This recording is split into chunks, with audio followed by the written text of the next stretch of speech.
ಆಶಾ, ಗಂಟೆ 11 ಇನ್ನೂ ನಿದ್ದೆ ಬರಲಿಲ್ವಾ? ನಿಮ್ಮಂತ ಗಂಡನ್ ಕಟ್ಕೊಂಡ್ ತಪ್ಪಿಗೆ ಬಂದಿದ್ದೆಲ್ಲ ನನ್ ಕರ್ಮ ಅಂತ ಅನ್ಭವಿಸ್ಬೇಕಲ್ಲ.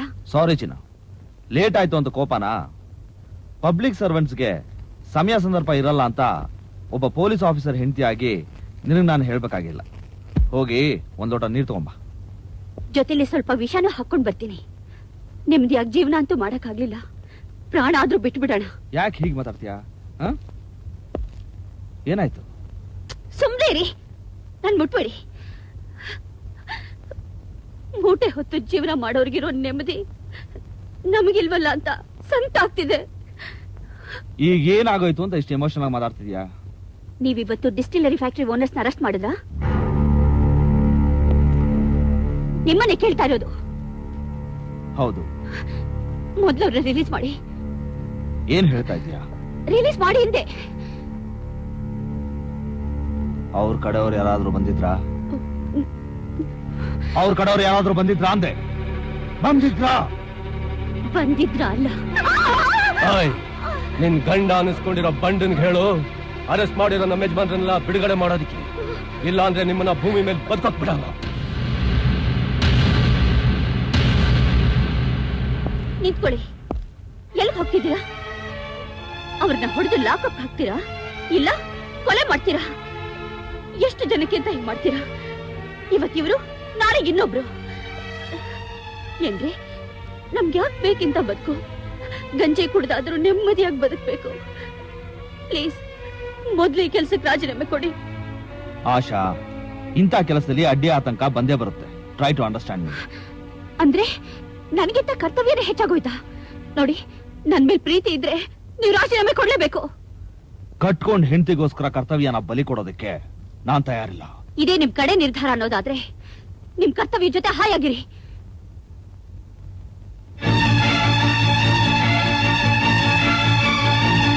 ಆಶಾ, ನೀನ್ ಮಾಡ್ತಿರೋದು ತಪ್ಪು.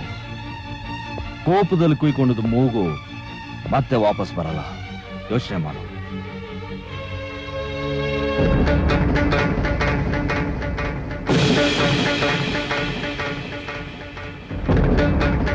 ಸರ್, ನಿಮ್ಮನ್ನ ಹುಬ್ಬಳ್ಳಿ ಟ್ರಾನ್ಸ್ಫರ್ ಮಾಡಿದ್ದಾರೆ. ಮಿಸ್ಟರ್ ಸದಾಶಿವರಾವ್ ಅವ್ರನ್ನ ಮಾತಾಡಿಸ್ಬೇಕಿತ್ತು. ಯಾರಮ್ಮ ಅದು?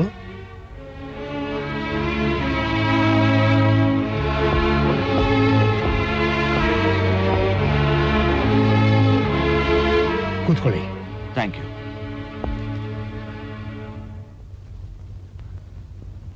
ನಿಮ್ ಮಗಳು ನಂದಿನಿ ಕೊಲೆ ಬಗ್ಗೆ ಕೆಲವು ಪ್ರಶ್ನೆಗಳು ಕೇಳಬೇಕಾಗಿತ್ತು. ಕೇಳಿ. ನಿಮ್ ಮಗಳು ಕೊಲೆ ಕೇಸಲ್ಲಿ ಕನ್ವಿಕ್ಟ್ ಆಗಿರೋ ಹುಡುಗರು ಶೋಭರಾಜ್ ಮತ್ತು ಜಯಕುಮಾರ್ ನಿಮ್ ಕಾಲೇಜ್ ಸ್ಟೂಡೆಂಟ್ಸಾ? ಹೌದು. ಆ ಹುಡುಗರಿಗೂ ನಿಮಗೂ ಅಥವಾ ನಿಮ್ ಮಗಳಿಗೂ ಆ ಹುಡುಗರಿಗೂ ಏನಾದ್ರೂ ದ್ವೇಷ ಆಯ್ತಾ? ಅಂಥದ್ದೇನಿಲ್ಲ. ಹಾಗಾದ್ರೆ ಆ ಹುಡುಗರು ನಿಮ್ ಮಗಳನ್ನ ಕೊಲೆ ಮಾಡೋದಕ್ಕೆ ಉದ್ದೇಶ? ಐ ಆಮ್ ಸಾರಿ, ನನಗೇನು ಗೊತ್ತಿಲ್ಲ. ನೀವೊಬ್ಬ ರೆಸ್ಪಾನ್ಸಿಬಲ್ ಪರ್ಸನ್ ಆಗಿದ್ದು ನಿಮ್ ಮಗಳ ಕೊಲೆ ಅಷ್ಟೊಂದು ದಾರುಣ್ಯ ಆಗಿದ್ರು ನೀವು ಕಂಪ್ಲೇಂಟ್ ಹಾಕೊಳ್ಳಿಲ್ಲ? ಕಂಪ್ಲೇಂಟ್ ಕೊಡೋದ್ರಿಂದ ಏನು ಪ್ರಯೋಜನ ಇಲ್ಲ, ಅದಕ್ಕೆ ಕೊಡ್ಲಿಲ್ಲ. ನಿಮ್ ಮಗಳು ನಿಮಗೆ ಅಷ್ಟೊಂದು ಬೇಡವಾಗಿದ್ಲ? ನಾನು ಈ ಮಾತು ಯಾಕೆ ಹೇಳ್ತಾ ಇದ್ದೀನಿ ಅಂದ್ರೆ, ಪ್ರಾಣಿಗಳು ತಮ್ಮ ಮರಿಗಳ ಮೇಲೆ ಶತ್ರುಗಳು ಅಟ್ಯಾಕ್ ಮಾಡಿದಾಗ ತಮ್ಮ ಪ್ರಾಣನ ಪಣ ತೊಟ್ಟು ಉಳಿಸ್ಕೊಳ್ಳೋ ಪ್ರಯತ್ನ ಮಾಡ್ತಾವೆ. ಅಂತದ್ರಲ್ಲಿ ನಿಮ್ ಮಗಳ ಕೊಲೆಗಾರರು ಯಾರು ಅಂತ ನಿಮಗೆ ಗೊತ್ತಾದ ಮೇಲೂ ಅವ್ರಿಗೆ ಶಿಕ್ಷೆ ಆಗಬಾರ್ದು ಅನ್ನೋಷ್ಟು ಕಠೋರ ಹೃದಯನ ನಿಮ್ದು. Mister Surya, you are insulting me. No sir, ನಾನ್ ನಿಮ್ಮನ್ನ ಇನ್ಸಲ್ಟ್ ಮಾಡ್ತಾ ಇಲ್ಲ. ನಿಮ್ ಮಗಳ ಬಗ್ಗೆ ಎಷ್ಟು ಕಾಳಜಿ ಇತ್ತು ಅಂತ ತಿಳ್ಕೊಳ್ಳೋ ಪ್ರಯತ್ನ ಮಾಡ್ತಾ ಇದ್ದೀನಿ. ಅಂದ್ರೆ ನಿಮ್ ಮಾತಿನ ಅರ್ಥ? ಸತ್ತೋಗಿರೋ ನಿಮ್ ಮಗಳಿಗೆ ನೀವು ತಿಥಿ ಮಾಡ್ತಿದ್ದೀರ ಹೊರತು ಅವಳ ಆತ್ಮಕ್ಕೆ ಶಾಂತಿ ಮಾಡ್ತಾ ಇಲ್ಲ. ನೋಡಿ, ಕಳೆದು ಹೋದ ಘಟನೆಯನ್ನ ನೆನೆಸ್ಕೊಳ್ಳೋದ್ರಿಂದ ಅಥವಾ ಕೆದಕೋದ್ರಿಂದ ಏನು ಪ್ರಯೋಜನ ಇಲ್ಲ. ನಮಗಿದ್ರ ಬಗ್ಗೆ ಏನು ಗೊತ್ತಿಲ್ಲ. ದಯವಿಟ್ಟು ನಮ್ಮನ್ನೇನು ಕೇಳಬೇಡಿ ಪ್ಲೀಸ್. ಇದರಿಂದ ನಿಮಗ್ ಪ್ರಯೋಜನ ಇಲ್ಲದೆ ಇರ್ಬೋದು, ನಮಗ್ ಪ್ರಯೋಜನ ಇದೆ. ನಮ್ಮನ್ ಕೇಳದೆ, ನಮ್ಮ ಪರ್ಮಿಷನ್ ತಗೊಳ್ಳದೆ ಈ ಊರ್ ಬಿಟ್ಟು ನೀವೆಲ್ಲೂ ಹೋಗ್ಬಾರ್ದು. ಎಸ್. ಕಾಫಿ.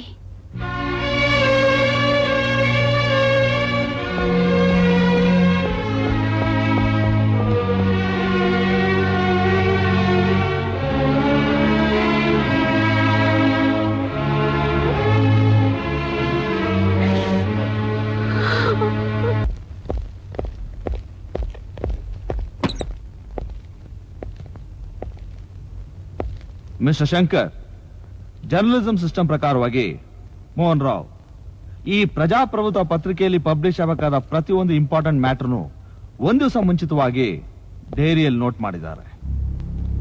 ಮೋಹನ್ ರಾವ್ ಮತ್ತು ಅವ್ರ ಕುಟುಂಬದವ್ರು ಕೊಲೆ ಆಗಿದ್ದು ಮಾರ್ಚ್ 18ನೇ ತಾರೀಕು. ಮಾರ್ಚ್ 18ನೇ ತಾರೀಕುವರೆಗೂ ಪಬ್ಲಿಷ್ ಆಗಿರೋ ಪ್ರತಿಯೊಂದು ನ್ಯೂಸು ಈ ಡೈರಿಯಲ್ಲಿ ಎಂಟರ್ ಆಗಿದೆ. ಮಾರ್ಚ್ 19ನೇ ತಾರೀಕು ಪಬ್ಲಿಷ್ ಆಗಬೇಕಾದ ನ್ಯೂಸ್ ಮಾತ್ರ ಇದರಲ್ಲಿಲ್ಲ. ಮಿಸ್ಟರ್ ಶಂಕರ್, ಮುಂದಿನ ದಿನ ಪಬ್ಲಿಷ್ ಆಗಬೇಕಾದ ನ್ಯೂಸ್ ನ ಪ್ರತಿದಿನ ಎಷ್ಟು ಗಂಟೆಗೆ ಫೈನಲೈಸ್ ಮಾಡ್ತೀರಾ? Within 8 sir. ಮಾರ್ಚ್ 18ನೇ ತಾರೀಕು 8 ಗಂಟೆ ಒಳಗೆ ಫೈನಲೈಸ್ ಆದ ನ್ಯೂಸ್ ಅಲ್ಲಿ ಯಾವ್ದು ಇಂಪಾರ್ಟೆಂಟ್ ನ್ಯೂಸ್ ಇರ್ಲಿಲ್ವಾ? ಅಥವಾ ಇದ್ರು ಮೋಹನ್ ರಾವ್ ಅವ್ರ ಈ ಡೈರಿಯಲ್ಲಿ ಎಂಟರ್ ಮಾಡೋದನ್ನ ಮರ್ತಿದ್ರ? ಯಾಕೆಂದ್ರೆ ಅವ್ರ ಕೊಲೆ ಆಗಿದ್ದು ಅದೇ ದಿನ ರಾತ್ರಿ 9 ಗಂಟೆಗೆ. ರಾತ್ರಿ 8 ಗಂಟೆ ಒಳಗೆ ಫೈನಲೈಸ್ ಆದ ನ್ಯೂಸ್ ನಲ್ಲೇ ಈ ಮಾಸ್ ಮರ್ಡರ್ನ ಗುಟ್ಟು ಅಡಗಿದೆ ಅಂತ ನನಗನ್ಸುತ್ತೆ. ಅವತ್ತಿನ ನ್ಯೂಸ್ ಅಲ್ಲಿ ಅಂತ ಕಾಂಟ್ರವರ್ಷಿಯಲ್ ಮ್ಯಾಟರ್ ಯಾವ್ದಾದ್ರು ಇತ್ತಾ mister Shankar? Sir, medical college chairman ಮಗಳು ನಂದಿನಿನ್ ಕೊಲೆ ಮಾಡಿದ ಇಬ್ಬರು ಹುಡುಗರ ಅಕೌಂಟ್ ನಲ್ಲಿದ್ದ 2 ಲಕ್ಷ ರೂಪಾಯಿ ಹಣ ಈಗಿನ ಸಿಎಂ ಹರಿಶ್ಚಂದ್ರ ಪ್ರಸಾದ್ ಅವರ ಪರ್ಸನಲ್ ಅಕೌಂಟ್ ಇಂದ ಟ್ರಾನ್ಸ್ಫರ್ ಆಗಿತ್ತು ಅನ್ನೋ ವಿಷಯನ ಬ್ಯಾಂಕಿಂದ ಕಲೆಕ್ಟ್ ಮಾಡಿ ಈ ಕೊಲೆ ಹಿಂದೆ ಸಿಎಂ ಅವರ ಕೈವಾಡ ಇದೆಯೇ ಅನ್ನೋ ಸಂಶಯಾಸ್ಪದ ಹೆಡ್ಲೈನ್ಸೇ ಅವತ್ತಿನ ಮುಖ್ಯ ವಿಷಯ ಆಗಿತ್ತು ಸರ್.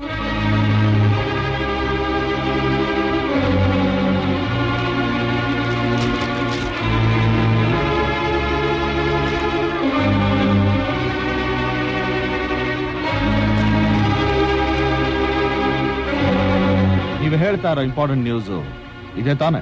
ಹೌದು ಸರ್. ಸೊ ಈ ಡೈರಿ ಪ್ರಕಾರವಾಗಿ ಮತ್ತು ಆ ಪೇಪರ್ ನಲ್ಲಿರೋ ಡೀಟೇಲ್ಸ್ ಪ್ರಕಾರವಾಗಿ ಚೀಫ್ ಮಿನಿಸ್ಟ್ರೇ ಆ ಹುಡುಗರನ್ನ ನಂದಿನಿ ಕೊಲೆ ಮಾಡೋದಕ್ಕೆ ಪ್ರವೋಕ್ ಮಾಡಿದ್ರು ಅನ್ನೋ ಅನುಮಾನ ಬಲವಾಗ್ತಾ ಇದೆ. ಇದೇ ವಿಷಯನ ಎಡಿಟರ್ ಮೋಹನ್ ರಾವ್ ಅವರು ಮಾರ್ಚ್ 19ನೇ ತಾರೀಕಿನ ಪೇಪರ್ನಲ್ಲಿ ಹೆಡ್ಲೈನ್ ಮಾಡಿ ಹೈಲೈಟ್ ಮಾಡಬೇಕು ಅಂತಿದ್ರು. ಮಾಸ್ ಮರ್ಡರ್ ಆಗಿದ್ದಕ್ಕೋಸ್ಕರ ನಾನೇ ಈ ವಿಷಯ ಚಿಕ್ಕದ್ ಮಾಡಿದೆ. ಮಾರ್ಚ್ 19ನೇ ತಾರೀಕು ನಿಮ್ ಪೇಪರ್ ಪಬ್ಲಿಷ್ ಆಗಿರೋ ಈ ಸಿಎಂ ಮ್ಯಾಟ್ರು ಬೇರೆ ಪೇಪರ್ ಪಬ್ಲಿಷ್ ಆಗಿತ್ತಾ? ಇಲ್ಲ ಸರ್, ಪಬ್ಲಿಷ್ ಆಗೋದಕ್ಕೆ ಸಾಧ್ಯನೇ ಇಲ್ಲ. ಯಾಕೆ ಅಂದ್ರೆ ಮೋಹನ್ ರಾವ್ ಅವರು ಕಷ್ಟಪಟ್ಟು ಕಲೆಕ್ಟ್ ಮಾಡಿದ ಸೀಕ್ರೆಟ್ ನ್ಯೂಸ್ ಇದು. You are right. ಇದರ ಸಿಕ್ಕಿರೋ ರಿಪೋರ್ಟ್ಸ್ ಪ್ರಕಾರವಾಗಿ ಚೀಫ್ ಮಿನಿಸ್ಟರ್ ನಂದಿನಿ ಕೊಲೆಯಲ್ಲಿ ಇನ್ವಾಲ್ವ್ ಆಗಿದ್ರು ಅಂತ ಮೋಹನ್ ರಾವ್ ಕನ್ಫರ್ಮ್ ಮಾಡಿಕೊಂಡು ಅದನ್ನ ಅವ್ರ ಪೇಪರ್ ಅಲ್ಲಿ ಪಬ್ಲಿಷ್ ಮಾಡಿ ಹೈಲೈಟ್ ಮಾಡಬೇಕು ಅಂತ ಪ್ರಯತ್ನ ಪಟ್ರು. ಅನ್ಫಾರ್ಚುನೇಟ್ಲಿ ಅವತ್ತೇ ಅವ್ರ ಕೊಲೆ ಆಯ್ತು. ಇದೆಲ್ಲ ನೋಡಿದ್ರೆ ಚೀಫ್ ಮಿನಿಸ್ಟರ್ಗೂ ನಂದಿನಿ ಕೊಲೆಗೂ ಮಾಸ್ ಮರ್ಡರ್ಗೂ ಲಿಂಕ್ ಇದೆ ಅಂತ ಕನ್ಫರ್ಮ್ ಆಗ್ತಾ ಇದೆ. ಇನ್ವೆಸ್ಟಿಗೇಷನ್ ಕಂಪ್ಲೀಟ್ ಆಗೋವರೆಗೂ ಈಗ ಮಾತಾಡಿದ ವಿಷಯ ನಮ್ಮಲ್ಲೇ ಇರಲಿ. Okay sir.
Mahesh, sir, chief minister Nandini ಕೊಲೆಯಲ್ಲಿ ಇನ್ವಾಲ್ವ್ ಆಗಿರೋ ವಿಷಯನ ಇವತ್ ನಾವು ಪ್ರೆಸ್ನಲ್ಲಿ ಮಾತಾಡಿದ್ವಿ. ಅದು ಬಿಟ್ಟು ಬೇರೆ ಎಲ್ಲಾದ್ರೂ ಹೋಗಿದ್ವಾ? ಎಲ್ಲೂ ಇಲ್ಲ ಸರ್. ಇವತ್ತೇ ನಮ್ ಕೊಲೆ ಮಾಡೋ ಪ್ರಯತ್ನ ಮಾಡಿದ್ದಾರೆ. ಸೊ ಪ್ರೆಸ್ನಲ್ಲಿ ನಡೆಯೋ ಪ್ರತಿಯೊಂದು ವಿಷಯನೂ ಯಾರೋ ಲೀಕ್ಔಟ್ ಮಾಡ್ತಿದ್ದಾರೆ.